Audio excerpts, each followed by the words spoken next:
Assalamualaikum warahmatullahi wabarakatuh. Perkenalkan, saya Shirin Arwan, NIM 524012015. Di kali ini saya akan menjelaskan aplikasi saya yang telah saya kembangkan, yaitu Shirin Namar. Ini adalah aplikasi point of sales berbasis command line interface yang dirancang untuk kebutuhan manajemen toko yang cepat dan efisien. Aplikasi Shirin Namar ini dibangun menggunakan bahasa programan PHP. Berbeda dengan aplikasi kasir GrabHitch pada umumnya, aplikasi ini berjalan langsung di terminal komputer. Fungsinya sangat lengkap, merancang manajemen data barang, kategori, kontrol stok, hingga pemrosesan transaksi penjualan. Video kali ini saya akan menunjukkan langkah-langkah cara menggunakan aplikasi Shirin Namar. Baik, di sini saya akan menjelaskan di bagian awal. Nah, di sini sudah terlihat ada login aplikasi Shirin Namar. Di sini saya menambahkan fitur di mana ketika kita mau masuk ke aplikasi, terlebih dahulu kita itu login dulu. Nah, di sini saya membuat menu fitur login itu dua, yaitu menu login dengan kasir, ada juga menu login dengan admin, di mana ketika kita login dengan admin, maka ada menu atau elemen-elemen yang muncul itu hanya yang bisa diketahui oleh admin, di mana yaitu ada penambahan barang, bisa menambahkan stok, dan juga memasukkan jumlah harga barang. Nah, ketika kita masuk dengan kasir, elemen yang muncul itu hanya yang diketahui oleh kasir seperti transaksi dan daftar penjualan barang. Nah, langsung saja kita coba. Di sini username-nya kita langsung masuk menggunakan admin. Passwordnya admin. Nah, di sini kelihatan langsung berhasil. Nah, ini adalah tampilan ketika kita login menggunakan admin, di mana ada daftar kategori barang, ada tambah barang, tambah kategori, ada ubah kategori, ada hapus kategori. Nah, di sini kita melihat langsung saja melihat daftar kategori barang. Nah, di sini sebelumnya saya sudah memasukkan kategori. Nah, ini adalah kategori-kategori yang sudah saya buat. Di sini ada tabel kode, ada tabel nama, dibuat dan diubah. Sini tanggalnya sesuai dengan tanggal yang saya buat dengan menggunakan kategori. Nah, di sini ada instruksi, tekan enter untuk kembali ke menu utama. Jadi kalau kita ingin kembali ke menu utama, kita langsung saja klik enter. Nah, seperti itu. Nah, di sini ada tambah barang, kita bisa tambahkan kategori yang masih kurang di aplikasi kita atau di toko kita misalnya. Nah, di sini ada juga daftar jenis barang. Ketika kita sudah menambahkan kategori, maka kita diwajibkan untuk menambahkan jenisnya, karena tidak mungkin kita menambahkan kategori namun tidak menambahkan jenis. Nah, di sini sudah terlihat sudah ada 9 jenis kategori yang saya masukkan, di mana tabelnya sama, ada kode, ada nama, dibuat dan diubah. Jadi ketika kita mengubah jenis-jenis yang ada di sini, maka dia terlihat di sini bahwa jenis yang ini telah diubah pada sekian. Dan sama di sini tekan enter untuk kembali ke menu utama. Nah, baik, di sini kita lanjut di daftar barang. Setelah kita tadi menambahkan kategori, menambahkan jenis, di sini juga kita menambahkan barang. Di sini ada daftar barang, tambah barang, ubah barang, dan hapus barang. Nah, di sini kita lihat daftar barang. Nah, ini adalah daftar barang yang sudah saya tambahkan, di mana ada kodenya, ada namanya, ada harga, stok, kategori, jenis, adapun dibuat dan diubah. Nah, di sini saya sudah membuat daftar barang, ada 9 kodenya. Sini kita tekan enter. Nah, di sini kita coba menambahkan barang baru sama barang. Nah, misalnya di sini kita memilih kategorinya apa? Misalnya sembako. Nah, di sini sembako kita tambahkan dia telur. Di sini kita masukkan kode barang misalnya 9. Nah, di sini langsung ada instruksi bahwa kode ini sudah digunakan oleh barang lain. Jadi, kita tidak boleh menggunakan kode yang sama. Jadi, kita di sini menggunakan kode 10.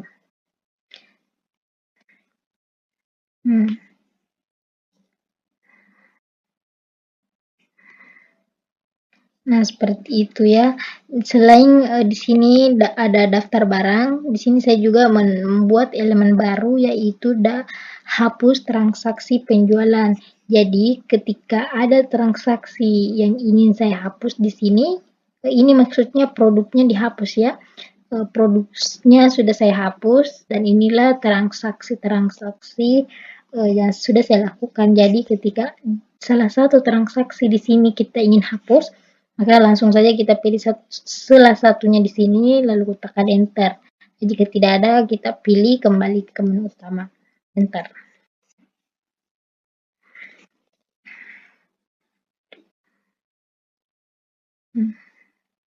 Nah, selain hapus transaksi, di sini saya juga menambahkan menu baru yaitu laporan penjualan harian. Nah, di sini terbagi 3, di mana saya membuat laporan harian, bulanan, dan laporan tahunan. Jadi di sini kita bisa melihat laporan kita dari berbagai bulanan atau harian atau tahunan. Nah, kita pilih kembali ke menu utama. Nah, selain itu saya juga di sini menambahkan tambah stok barang. Jadi, ketika ada barang yang ingin saya tambahkan stoknya, di sini saya langsung pilih. Misalnya seperti ini, minyak, stoknya saat ini dia tinggal 1. Langsung saya tekan enter.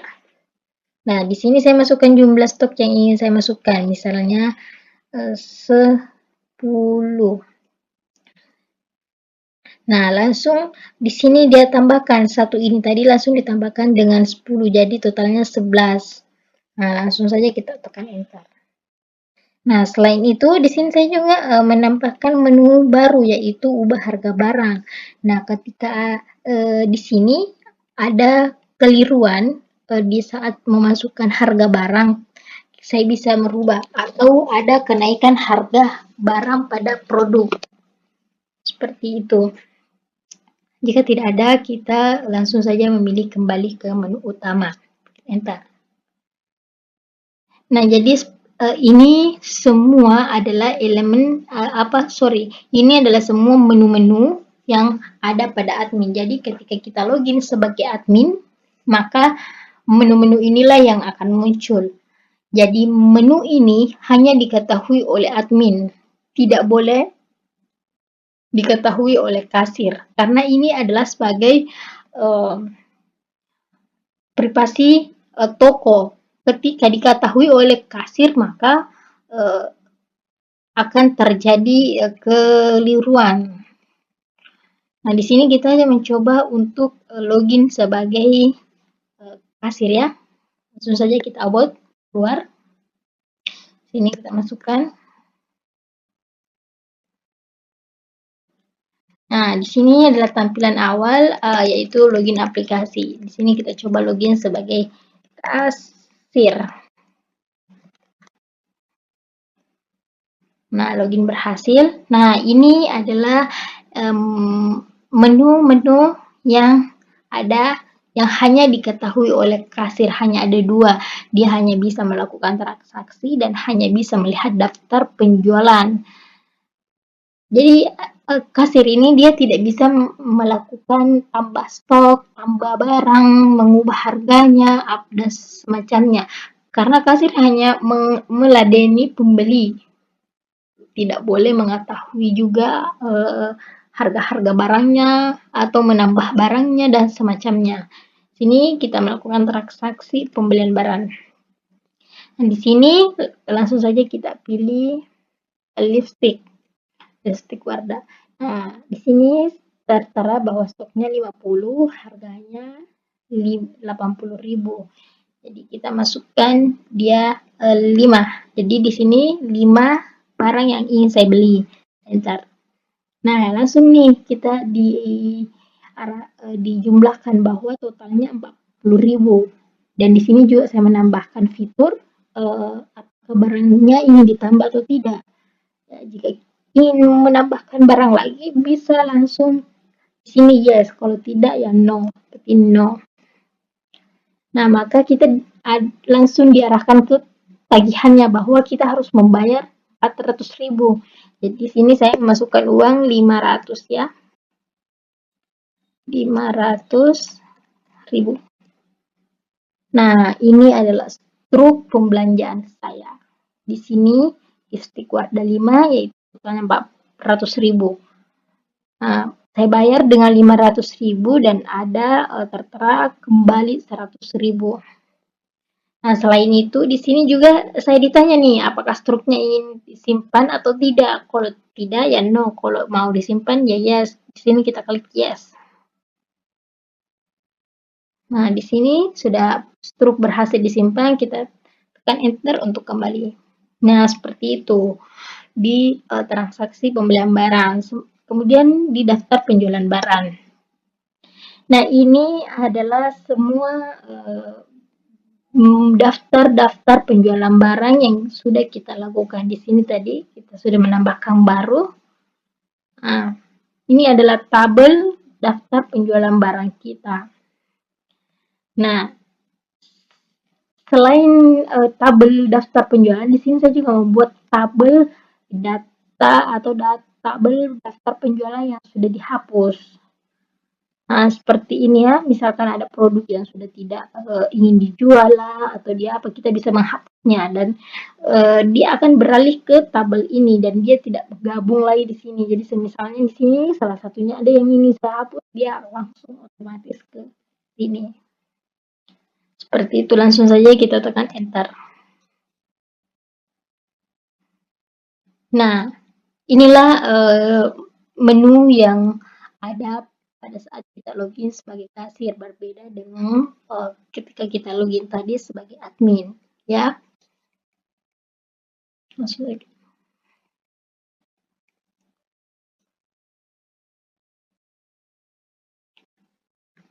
Nah, itulah yang sempat saya jelaskan terhadap aplikasi saya ini, dan sebagai kesimpulannya di sini ada beberapa, yaitu di mana tadi kodenya tidak boleh sama dan juga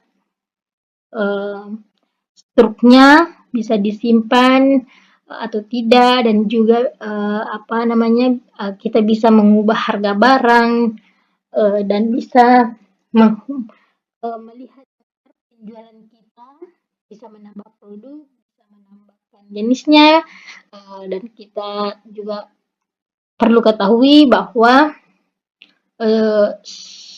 admin tidak boleh kasir tidak boleh login sebagai admin, dan begitupun sebaliknya, karena sudah ada tugas masing-masing bahwa kasir hanya melakukan transaksi penjualan barang. Nah, di sini saya membedakan loginnya supaya data saya aman. Jadi sebagai kita sebagai pemilik toko itu kita tidak ingin penjualan kita diketahui oleh kasir, karena dia akan berdampak keliruan nanti bahwa ada kericuan di toko ini, seperti itu. Jadi itulah nilai positifnya karena kasir tidak bisa login, tidak boleh masuk ke admin.